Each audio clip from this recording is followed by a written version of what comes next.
Who will Bray Wyatt let in next? Let's take the temperature of a selection of superstars surrounding SmackDown, Raw, NXT, and elsewhere, and let's see, when it comes to following the buzzards, if their leading light is hot, lukewarm, or cold. Now, before we get into the names and faces, it is worth pointing out there's a lot of online discussion about the future of the Bray Wyatt storyline, many drawing conclusions that Bray Wyatt isn't forming a faction at all. On SmackDown this past week, Bray made reference to being part of The Circle, a servant who will maybe not so much lead to him leading a faction or maybe being part of something bigger.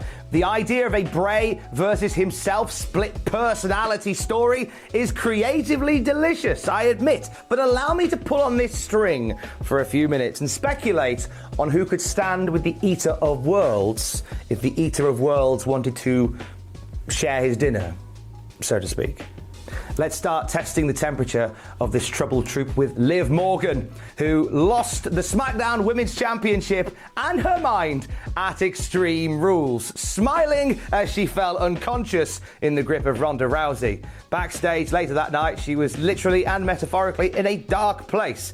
And since then, she's been a bit wild on SmackDown, finding every opportunity to beat up Sonya Deville using whatever weapons are nearby, in a fashion that is not becoming of Lady Liv. Eagle-eyed fans of the Graps also spotted a hooded figure watching one of said smashings from afar. All of this unorthodox behaviour puts smiling Liv as hot on the thermometer. If Liv is ready for a change and wants to find that inner darkness, maybe an Eater of Worlds can help her channel her inner Abby the Witch. Now, the identity of the other puppet pals, many think, plays a part in pinpointing participants, which brings Karrion Kross hopping into view. Kross's double-headed return to WWE and his barbers has been much better handled than his initial main roster appearance. Arguably, hard to have got it wrong again. You know, that first run was more sort of less fall and pray and more pray and fall. Whilst he's heating up the SmackDown ring with Drew McIntyre right now, Kross isn't showing calefaction on our scale. He is cold here. When a white rabbit began appearing on TV, many pointed to the former killer as the guy behind it. In Lucha Underground, he was the White Rabbit, leader of the Rabbit Tribe. Even Kross's own family thought he was going to be unveiled as the floppy-eared end of the trail.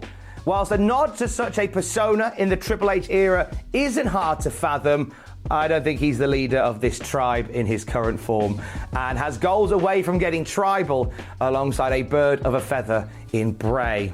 Now, how about someone else previously under a rather fiendish spell? Someone like Alexa Bliss. Bliss was stalked by the Fiend until he got his terrifying tentacles around the mind of the goddess, and we watched as she became the embodiment of the Fiend's pure evil. We saw a double cross of Bray, a triple stitch of Lily, and a quadruple amount of therapy before Alexa went from wretched to retconned. Despite all of this, Bliss is hot.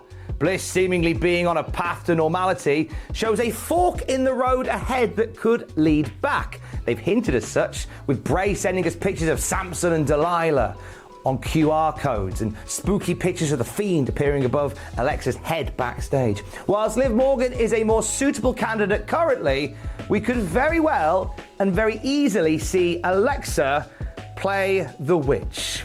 Away from Miss Bliss, do we dismiss another Wyatt reminisce when it comes to former Firefly follower Eric Rowan? Well, he was brought to the E dance floor to do the spooky salsa alongside Bray Wyatt and the late great Luke Harper. Despite breaking away to become a hammer enthusiast with Harper, a tribal chief hitman with Daniel Bryan, and an arachnophile with a weird spider, Rowan has always been intrinsically linked to the dark, dingy Wyatt world. In fact, a small clip from Rowan's Raw vignette from 2014 appears in one of the more recent Spooky Bray broadcasts, featuring the puppet mask that we think is called Howdy, Uncle Howdy. Redbeard is currently footloose and fancy-free, but the devil could make work for idle thumbs, which is why he is reading lukewarm on our scale right now, still accepting indie bookings, he is an obvious rehire to relight a Wyatt fire, with maybe a rambling rabbit suit that would fit him down to the ground. The blackened souls for Bray Wyatt's team could spawn from the white and gold. Numerous NXT standouts are in the mix to mix it up with the master of puppets. Let's open with Aussie Grayson Waller. He's flirted with the main roster in his comparatively short time in the WWE's developmental system, having a brief but phenomenal back and forth with AJ Styles. His feud with Apollo Crews gave us two standout moments: the sight of Grayson Waller bleeding from both eyes after an assault under the ring, and the brief shots of the Fiend's old Bray Wyatt lantern in a Waller selfie video from home. What was that all about?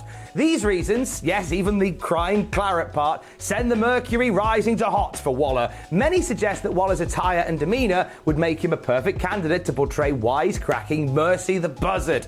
I read a thing online that said Grayson's eyes bleeding out could have been buzzards pecking his eyes out as a metaphor.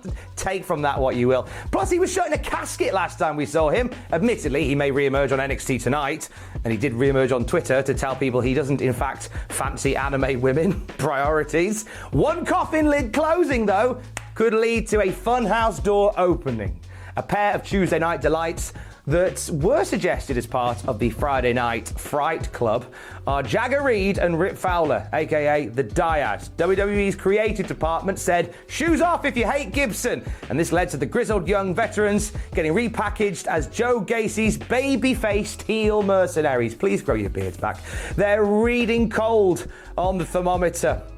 I don't see how these two fit into what Bray Wyatt currently has going on. Solid wrestlers and spooky personae they may be. A slightly warmer glowing warming glow for their leader, though. Joe Gacy's cult-type creation was put in the Bray Wyatt box long before Bray popped his head through the Extreme Rules forbidden door in his Guy Fawkes mask. Many were concerned about how former CCW champion Gacy was going to do with a WWE makeover, but he has leaned into every bit of the character, and our scale for Joe is lukewarm. His name has been bandied around to step into the bacon-scented bodysuit of Huskis the Pig Boy, embody the presence of the big set lad that can go, one similar to how the Cruel Before Times world saw Husky Harris. However, it's not quite hot to trot for the potential Huskis. He may have more spooky goodness of his own to cook up on NXT, with a tease to a new arrival to his group that we could see